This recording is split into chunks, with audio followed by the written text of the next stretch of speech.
I shall bring great suffering.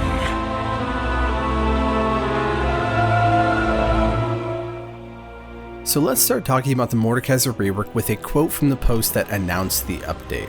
They said, "Over the years, he's been a consistently difficult champion to balance thanks to his pretty unique mechanics. League's very own Man of Steel is a shielded and manaless AP burst mage who's super slow, lacks crowd control, and is often played in a solo lane. So rather than committing to balancing him in a patchwork fashion for the next few years, we decided to try something a little crazy. Here goes. We're trying Mordekaiser out as a duo lane juggernaut intended to step up in lieu of a regular marksman pick." Now that was a lofty goal. Mordekaiser took quite a journey from there, and today I would describe him as a shielded and manaless AP burst mage who's super slow, lacks crowd control, and is often played in a solo lane, so clearly something went wrong in the rework to bring him back to that point. Let's take a look at some of the problems the rework had to solve and how the answers they provided brought him into a state that was very difficult to balance. So let's say you want players to put something like Mord in a duo bot lane. Let's take a look at some of the problems that champion might face, and then we'll talk about what answers the rework provided. The first big concern of a melee caster with low range spells would be getting poked out during the laning phase. You'll be faced with at least one and often two ranged champions, and you run the risk of eating a lot of pressure early on. Secondly, even outside of the laning phase, you are extremely vulnerable to kiting. It doesn't really matter how well your laning phase goes, if you aren't able to apply your damage in teamfights, then it will be extremely difficult to pick that champion over a traditional AD carry. Third, and the easiest to overlook, is that the answers that solve the first two problems cannot make him too powerful in a 1v1 lane. Let's talk about how the rework overcame these challenges at release and the problems these answers brought with them. The vulnerability to lane poke is solved through a combination of extremely fast pushing, the shield from casting abilities, and the added sustain attached to his W. It turns out that if you force your opponent to last in under turret, they don't have a lot of time to spend poking you, and in reality you can just shove the lane and then safely walk away and await the next wave. Even at level 1, when this would be at its weakest, players would often go to lane with double relic shield and very quickly push that wave as well. This actually does address the problem really well, but the issue is that when addressing problems, we have to think about both sides, and it turns out that this really sucks to play against. The window to interact with Mord was extremely limited, and because he could so quickly shove the lane with his support and then walk away, even the window for your jungler to attempt anything was extremely limited. And during this window, you'd also have to contest with their minions joining the fight, and so the best answer was just to last it under turret and try to keep up. The sheer amount of solutions given to this problem meant rather than helping Mord in the laning phase, it basically eliminated most laning phase interaction and let him quickly and safely power up when he should have been most vulnerable. Next, we have the issue of being kited. The big tool that he was given in this area was giving his burst some required setup, but an extremely fast unload time once that happened. In case you need a refresher, the third hit of Q did 9 times the damage of the first. That hit did 180 base plus 270% AD, not bonus AD, total AD, and 180% AP. Bop them with even just the initial damage on the ult and the E as well, and you were looking at an insane amount of burst in an incredibly short amount of time. Now, this still has the issue of being kited. If you can't connect at all, it doesn't really matter how short the time frame is to dump the damage, and so the other piece of solving this is actually just to bring someone else to CC for you. In fact, here is a quote from the designer of the rework, Certainly T, who said, "Well, your task is to find a teammate that can prevent him from being kited. If you can do so, you'll probably win the game. Good luck." So the champion actually was designed to be able to completely annihilate someone if they're able to make contact with them. And believe it or not, that was the whole story. I don't think that would be too bad. It has setup time and it requires coordination with someone else, and if you see the CC go off and then react, you're going to be too late to get to it, and so you genuinely have to coordinate with it.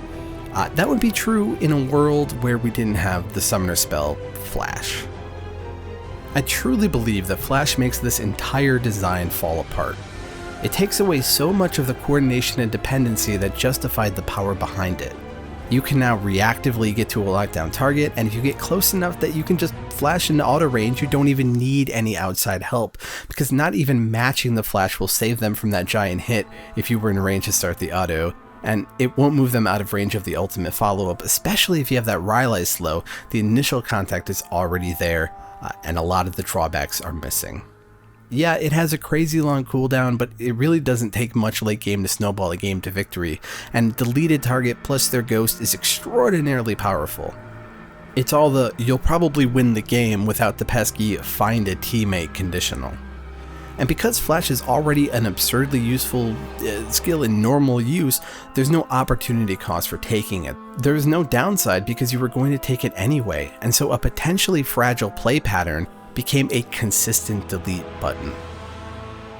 Now there was one more area where the rework was overwhelmingly able to reach one of its goals, and that was preventing the changes from making him overwhelming in a solo role. Right off the bat, we bribed the players into taking him into bot lane with an offer that is hard to resist. His W made sure that if you killed a minion, you got full experience regardless of how many other allies were around. This plays into the other things we talked about to not only make sure he was safe and strong, but that he got there even faster. If that wasn't enough to tempt you into the duo lane, the rest of the W had absolutely no function without an allied champion around. The original rework function of it had no self-cast, didn't work on ally minions. If you didn't have an allied champion to cast it on, it was just a button that sat there taunting you. You couldn't use it at all. It turns out that losing your sustain and a major source of push was really inconvenient for solo laners. It was so bad that until I researched for this video, I honestly assumed that it was intentionally really heavy-handed to make him play dual lanes exclusively, but apparently he was still supposed to do well in solo lane, and here is a quote from Certainly T to explain how. It was obvious that players would have to play differently in order to succeed, such as working more closely with their jungler. Our internal testing indicated that this was possible. I misestimated the ability of players to consistently do that in live games. I suspect that the internal testing environment was and is much different than the most common environment for players. The amount of factors that would have had to come together to make that translate to live games would have been quite impressive. You need a jungle champion capable of synergizing, a player who is willing to communicate, a game that allows him to focus heavily on top lane, and enough cohesion that incredibly limited text and ping options are able to coordinate the players together. League is a game without voice chat. And this isn't a discussion on if voice chat would be an overall improvement or not, but I can confidently say that in the world we live in without it, this kind of communication is far too high of a burden to expect from a majority of League players a majority of the time. And so we were left with a champion who could only thrive in one specific role, but did so in such a dominating fashion that 20-minute stomps became a common occurrence. Since his relief, we have seen an assault of changes and nerfed aimed at pulling him back in these areas. His W gained a self-cast option for the activation effect, and then later gained the ability to cast on allied minions for the full effects. His experience gain with allies around was reduced. His Q power was shifted around so that rather than being heavily loaded in the third hit, it was more evenly spread throughout all 3 hits. His ultimate had its strength changed and moved from the initial hit into the dot to make it less bursty. All these changes have moved him away from the dual lane role and back into his top and occasional mid positions. He doesn't shield as much as the old Mord, he gets a dragon now, which is pretty cool, and you can certainly have fun and do well with the current Mordekaiser, but as far as the objectives of this rework, it has to be considered a failure. The question is if this will steer Riot away from shaking up the ADC dynamic, or if they will find better answers to the problems of presenting other options. This was a quick retrospective on the Mordekaiser rework. I hope you guys enjoyed it. If you liked it, you'll probably like the other little video I did here about runic echoes, so you should click that. Otherwise, thank you guys very much, and I will see you next time.